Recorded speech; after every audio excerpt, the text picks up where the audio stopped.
السلام عليكم. قال النبي صلى الله عليه وسلم إن أول ما يحاسب به العبد يوم القيامة من عمله صلاته. Ça, c'est un hadith rapporté par An-Nasa'i et Tirmidhi dans lequel le prophète sallallahu alayhi wa sallam nous dit que la première chose sur laquelle on sera interrogé le jour du jugement, c'est la prière.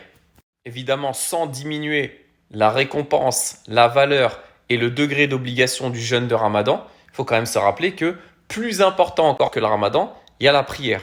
Quand le prophète sallallahu alayhi wa sallam, Ibn Mas'ud lui a demandé Ayyul amali ahabbu ila Allah, quelle est l'œuvre qu'Allah préfère, le prophète sallallahu alayhi wa sallam, qu'est-ce qu'il a répondu? As-salah ala waqtiha, la prière dans son temps. Et dans une version, fi awwali waqtiha, dans son premier temps, son temps préférable. Et je vous rappelle évidemment que celui qui a ordonné le jeûne dans le verset de Surat Al-Baqarah, Ya ayyuhalladhina amanu kutiba alaykumus siyamu kama kutiba ala alladhina min qablikum la'allakum tattaqun, afin que vous deveniez pieux. Celui qui vous a imposé le jeûne, c'est le même qui vous a dit plusieurs fois dans le Coran et beaucoup plus de fois dans le Coran, wa aqimus salah wa atuz zakah, celui qui vous a ordonné de faire la prière et de donner la zakat. Et c'est le même Allah par lequel vous jurez à longueur de journée qui vous a dit Afatu'minuna bi ba'dil kitabi wa takfuruna bi ba'd. Vous croyez en une partie du livre et vous en rejetez une autre. Quand Allah il vous dit de jeûner, alhamdoulilah, vous jeûnez, qu'Allah vous récompense. Et quand il vous dit de faire la prière, vous la faites pas. Et quand il vous dit de payer la zakatul mal, vous la payez pas. Qu'Allah nous en préserve. Ce que je vous avais expliqué dans une longue story il y a quelques temps, c'est que quand Allah il nous explique ce qu'ont fait de mal les Bani Israël ou les chrétiens avant nous, les peuples qui nous ont précédés. C'est pour qu'on en tire des leçons et qu'on ne fasse pas la même chose. Or, le verset où Allah blâme ceux qui prennent une partie du livre et en rejettent une autre, il s'adresse aux Bani Israël. Donc, si nous on fait la même chose, en vérité, on a des sifat, c'est-à-dire des caractéristiques communes avec ces gens-là. Donc, ne faisons pas, billahi alaykum, les causes qui ont fait que ces peuples-là ont été détruits et humiliés par Allah. Si on fait la même chose qu'eux, bah c'est normal qu'on soit dans un état de rabaissement permanent. Comme le disait Cheikh Ibn Baz, rahimallah, si mes souvenirs sont bons, comment peut réussir, ou peut-être c'est Cheikh Uthaymin, corrigez-moi, comment peut réussir une communauté qui n'adore Allah que pendant le Ramadan? C'est pas possible. C'est pas possible. Donc là, c'est le moment. On est pendant le Ramadan. Combien d'entre nous ont commencé la prière et jusqu'à maintenant ils prient, ça fait des années. Alhamdulillah, ils ont commencé pendant le Ramadan. Combien ils ont commencé pendant le Ramadan? Donc commencez pendant le Ramadan. Prenez le rythme. Vous vous levez un petit peu avant Sobh. Vous prenez un sahur, vous prenez un petit déjeuner pour tenir votre jeûne un petit peu plus longtemps. Et la baraka, qala an-nabi sallallahu alayhi wa sallam, tasahharu fa inna fi sahuri baraka. Prenez le sahur, le repas avant Sobh, parce qu'il y a de la baraka là-dedans. Et ensuite, vous allez faire Sobh à l'heure, Inch'Allah. Si vous voulez vous recoucher après, recouchez-vous après, il n'y a pas de problème. Mais au moins, faites Sobh à l'heure.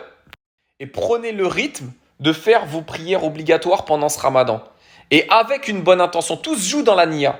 Tout se joue dans la niya. Allah, il est témoin. J'en ai vu des centaines, voire des milliers, qui ont eu une bonne intention, qui sincèrement ont voulu se repentir, qui sincèrement ont voulu commencer la prière. Je ne parle pas de ceux qui jouent avec la religion, je parle de ceux qui sincèrement, ils ont eu ce souci de commencer la prière pendant le Ramadan, ils se sont dit, ça y est, c'est maintenant, c'est aujourd'hui, c'est ce mois-là, c'est cette année. Ils commencent leur prière et alhamdoulilah, ça fait 1 an, 2 ans, 10 ans, 20 ans, 30 ans, 50 ans qu'ils font la prière. Donc arrêtez de jouer. Le dîn, l'islam, ça change ta vie. Le dîn, ça change ta vie. C'est pas un jeu. C'est pas aujourd'hui je fais le ramadan, demain je le fais pas, aujourd'hui je fais la prière ou je fais telle prière. Non, réveillez-vous. Vous vous réveillez. À partir d'aujourd'hui, Inch'Allah, si c'est pas déjà fait, si c'est déjà fait, alhamdoulilah, qu'Allah vous récompense. Si c'est pas déjà fait, commencez la prière. Commencez la prière. Celui qui jeûne sans prier. J'ai fait une vidéo, je vous remettrai le lien, Inch'Allah, tout de suite après. Celui qui fait le jeûne sans prier. Sans rentrer dans la divergence, vous verrez dans la vidéo, je rentre dedans. Sans rentrer dans la divergence, est-ce que son jeûne, il est valide? Mais en vérité, celui qui jeûne, mais qui prie pas, il est en train de faire un régime. C'est tout ce qu'il est en train de faire. Tu es en train de faire un régime. Comme les mecs de la muscu, ils font des régimes intermittents. Tu es en train de faire ça. Je dis pas que c'est pas valide.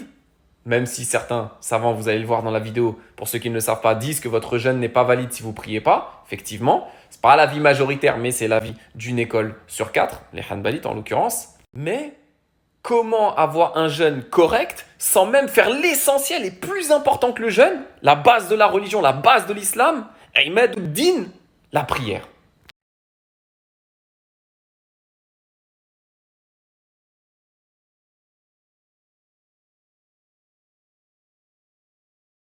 Et cette prière que tu vas commencer pendant le ramadan, à partir d'aujourd'hui, Inch'Allah, si j'arrive à te réveiller, alhamdulillah, à partir d'aujourd'hui, si c'est pas déjà fait encore une fois que tu n'as pas commencé depuis le début du ramadan, c'est cette prière dont Allah il dit Inna as-salata tanha 'anil fahsha'i wal munkar. C'est cette prière-là qui va te préserver contre les mauvaises actions et les turpitudes. Cette prière sur le long terme, parce que on va pas vous mentir et vous dire que ça change du jour au lendemain, mais sur le long terme, des fois certaines personnes sur le court terme, hein, mais globalement c'est sur le long terme que ça se joue. Sur le long terme, cette prière, elle va influencer ton comportement. Tu vas devenir meilleur dans ton comportement grâce à cette prière. Et c'est là que tu pourras donner une bonne image aux musulmans et aussi, surtout aux non-musulmans de l'islam. Parce que n'oubliez pas qu'on est jugé à notre apparence. T'es un rebeu, t'es un barbu, t'es une voilée, t'es jugé sur ton apparence. Et ils n'ont pas tort en vérité de nous juger sur notre apparence. Ils n'ont pas tort. Donc si on veut renvoyer une bonne image, il faut qu'on ait un bon comportement. Et la première étape pour avoir ce bon comportement, qui va se refléter dans les yeux, le regard des gens qui observent l'islam sur notre apparence, c'est quoi? C'est la prière. Je suis en freestyle, mais regardez, Nour ala Nour, c'est lumière sur lumière la prière. Cette lumière, non seulement, c'est la première chose sur laquelle tu seras interrogé le jour du jugement, mais en plus, elle te rapproche d'Allah. En plus, elle t'améliore ton comportement. En plus, elle améliore l'image de l'islam que les gens ont grâce au comportement qui s'améliore. Vous avez vu? Lumière sur lumière, que des avantages. Que quelqu'un me donne un inconvénient de la prière?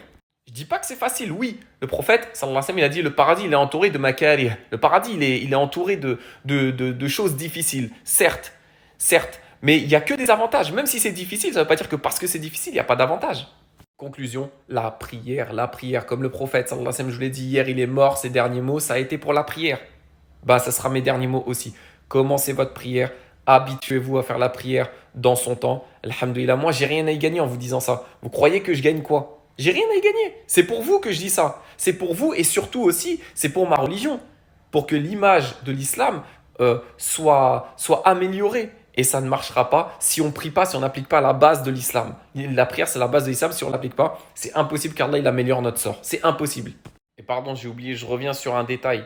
Bon, il n'y a pas de tarawih dans les mosquées cette année. Mais ça, je reviens encore là-dessus. On a des gens qui font le tarawih. Le tarawih, on vous le répète, c'est surérogatoire. Ce n'est pas obligatoire. Ça ne veut pas dire qu'il ne faut pas le faire. Bien sûr qu'il faut faire le tarawih chez soi si on n'a pas l'occasion de le faire à la mosquée à cause du Covid.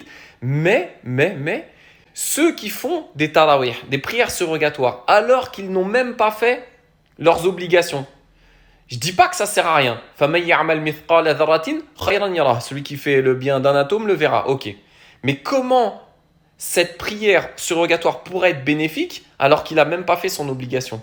Donc, l'obligation avant tout. Et ensuite, celui qui veut, il rajoute surrogatoire. Alhamdulillah.